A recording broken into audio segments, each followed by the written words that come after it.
Hello, my name's Tom, and when I was 8, I was diagnosed with epilepsy.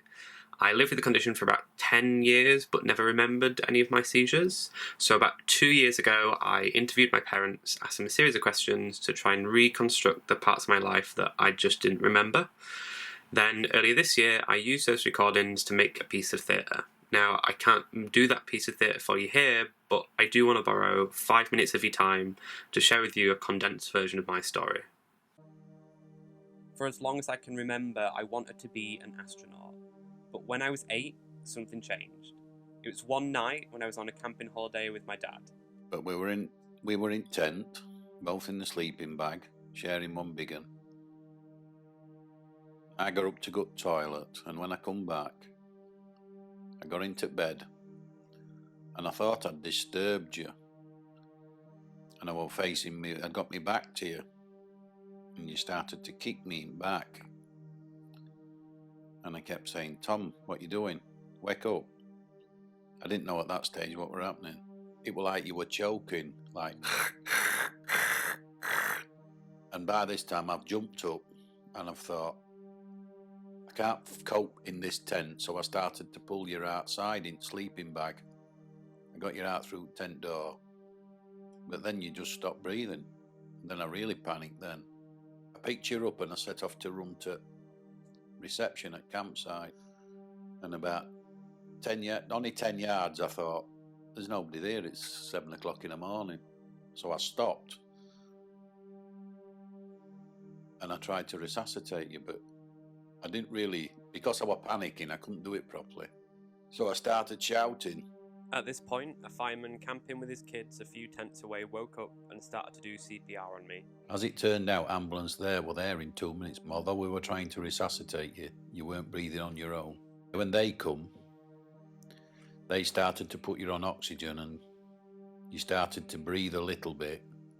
You were only breathing with the fact that they'd got oxygen on you, and they were using one of them bags to pump it in. I had a seizure so severe that I stopped breathing, having never had a seizure before, and that night in that tent changed me and my family forever. Well, for must be 6 months, I didn't go to bed. I just used to sit up listening till about 4 in the morning. I would only seizure in my sleep, so my parents would take shifts to stay awake listening, sat outside my door. When you had it, you just started scouts. And I stopped you going scouts, not because of that you might have one there, but that someone else would have to deal with it. And if it went wrong, they couldn't have, it would have ruined somebody else's life. I had to accept that there were a lot of things I wouldn't be able to do. By age 13, I had to accept that the astronaut I had always wanted to be would not be my future anymore. There was that time when you went to Robin Hood's Bay, and I'd said, "You can't go." And your mother kept saying, "Why can't he go?" And I kept saying, "He can't." And as it turned out, I came and stopped at night time, and you had one next morning. It wasn't safe for me to go on school trips because of how severe my seizures were. We had to adapt our entire lives. What happened was you had a seizure. We rang the ambulance, they came out, took you into hospital, they checked you over in hospital, sent you home. We fetched you home, said, right, you can take him home because you came out of it fine. We put you to bed and you had another. Sometimes we had to call more than one ambulance a night. Once we had to call an ambulance on Christmas morning. I thought you were going to die having a seizure, and I'm sure your dad did. That's when you had that first one and ended up in hospital. I slept in a bed which would set off an alarm in my parents' room if I had a seizure. They would try and sleep every night, dreading it going off. It did put a strain. I'm not saying you put a strain on mine and Dad's relationships. The way we handled it put strain on. The strain eventually became unbearable. We were so focused on keeping me alive that it wasn't until we went back and did these interviews that we all talked about the emotional labour we had gone through. I mean, that first night when you had that, we were at Scarborough. And I think we went in bar. And I often think, if we'd have been at home,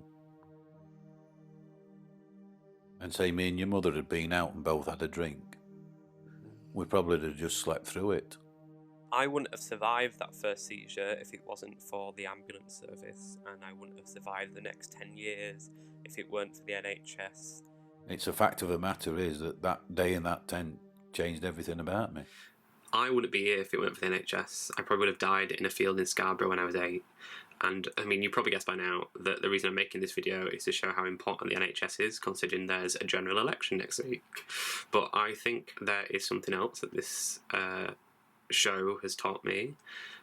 There's probably going to be people watching this that do use private healthcare, and you're going to be voting for a party who will ensure that you remain wealthy enough to continue to use private healthcare, and I get it, because you want to protect the people that you love. But the thing is, when I was diagnosed with epilepsy, it's called unexplained epilepsy. Doctors couldn't tell me why it had suddenly started, nobody could. And the thing about that is, no amount of money makes you safe from something you can't explain. No amount of money can hold a family together under that amount of strain. Now, I'll openly say that I'm going to vote Labour, not just because I want to save the NHS, but because I've seen that no amount of personal wealth or self-interest could protect my family from what we went through. You know, at some point, you might need to rely on a random stranger knowing CPR has been trained on public funds, or you might find yourself sat outside your kid's door all night for 6 months and end up not being able to go to work, or you might find that after 10 years of looking after a very ill child, you need somebody to look after you now, and I just don't think a Conservative government really cares about any of those things. You know, if this story had happened to me now, after 10 years of a Conservative government that's absolutely destroyed public funding, I don't know if I would have survived.